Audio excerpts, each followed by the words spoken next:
Sa loob po ng 2 buwan, pwede na itong harvest. At madami po ito. Halos puno po itong cups na po dito ng sibuyas dahon.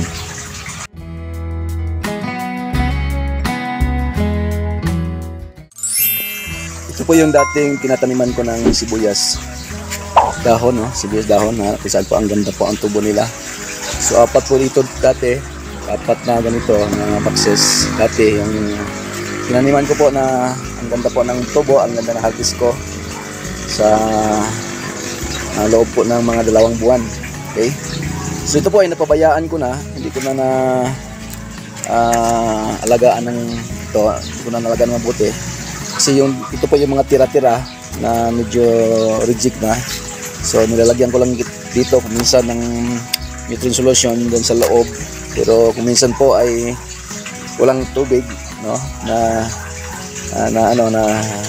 ubusan. So yan, ganito ang resulta po. Hindi ko naalagaan talaga. So ito ang nangyari po. Yan, oh, ito nang napabayaan ko diyan, yan. So ngayon po i-revive ko ito, no? I-revive ko itong mga sibuyas dahon na ito, itong mga maliliit po ito medyo malaki ito. Itong mga maliliit po na ito ay aking palakihin po yan, no? I-transplant ko ito, dito ko rin ilagay.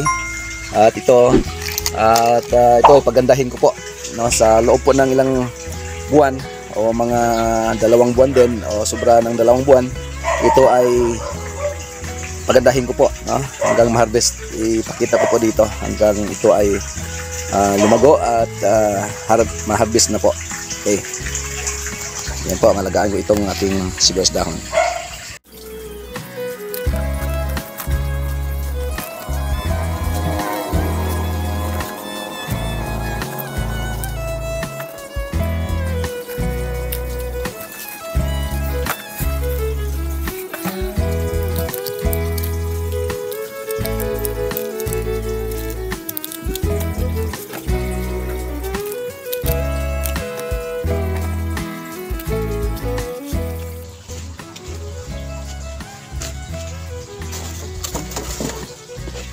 So magtanim lang po tayo dito ng 2 ito, sira na po ang side nito, tanggalin natin ito.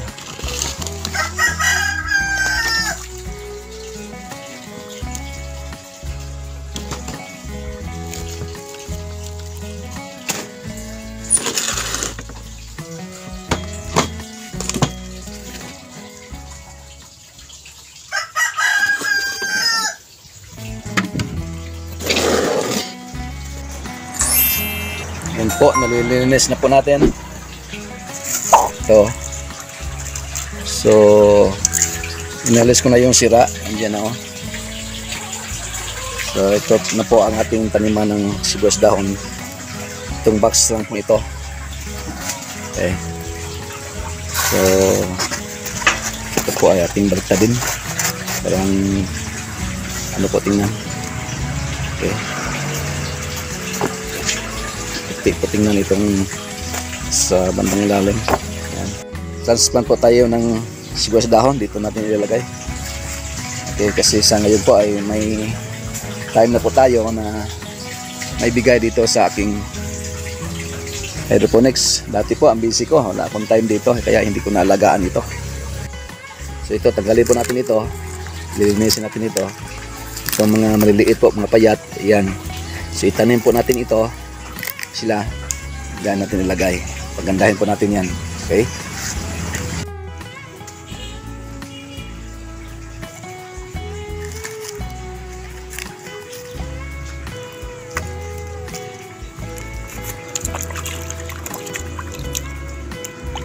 po, marami sila, oh.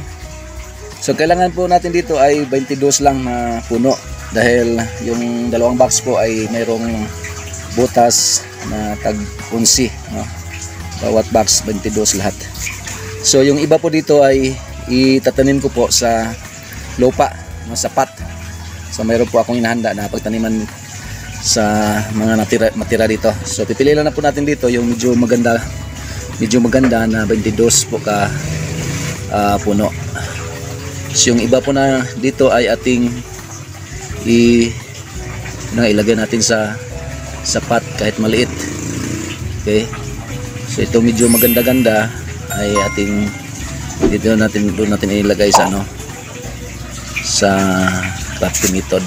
1 2 3 4 5 6 7 8 9 9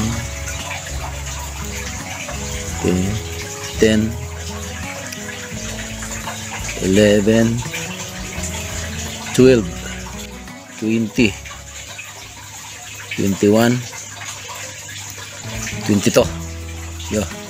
Yan na po. So ito, malilit na ito ay itanim ko po dito.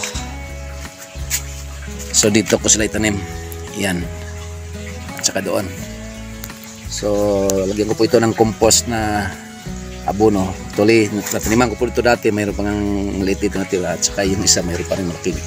Isang malaki dyan kasi ano po yan, yung ibang klaseng sibuyas dahon yung malaki dyan.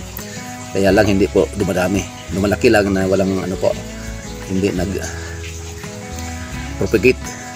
Okay, so hindi katulad po dito na talagang dadami sila. Diyan muna sila.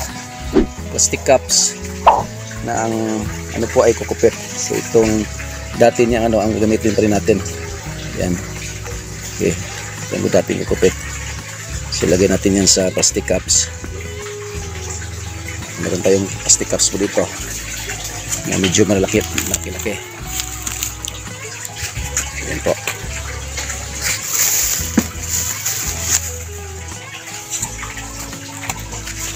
Yan. Okay.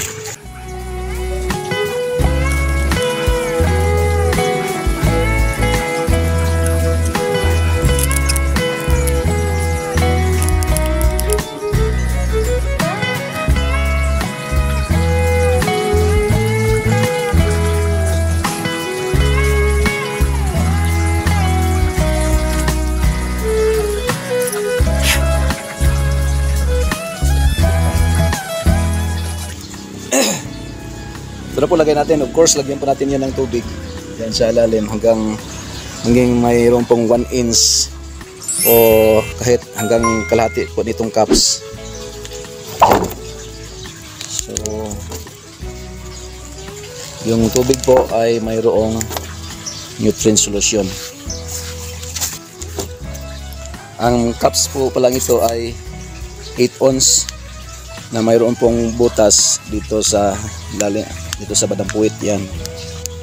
Butas yan 8 ounce at ang butas po nitong styrofoam ay 2 inches po ito butas. Kung tama po itong 8 ounce na cups, plastic cups po na magkasya yung baba po dito. Yan. So dito po tayo kukuha ng tubig na ating gagamitin na ilagay doon sa box po. Okay. Ayan. So ito yung tubig po na mayroong nutrient solution na ginagamit ko po dito sa litos. Yan. Okay.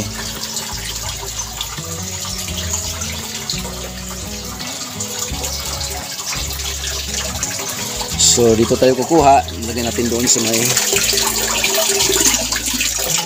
ilagay doon natin sa may sibuyas. Dahon.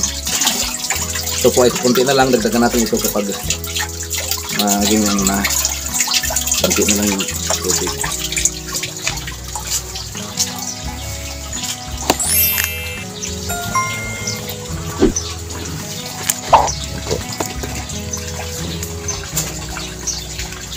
Mga 3 pong rito or 4 na ganito ang bawat box po.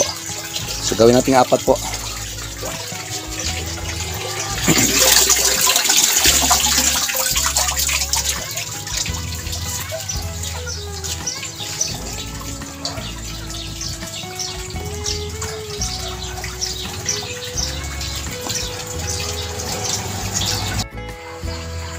So yun na po, nataniman na natin lahat. Okay. Yun o. Sa loob po ng 2 buwan, pwede na ito ma-harvest. At madami po ito. Halos puno po itong cups na po dito ng sibuyas dahon. ganyan po yung dati na tinanim ko dito. Mataba at marami yung bawat cups po. So,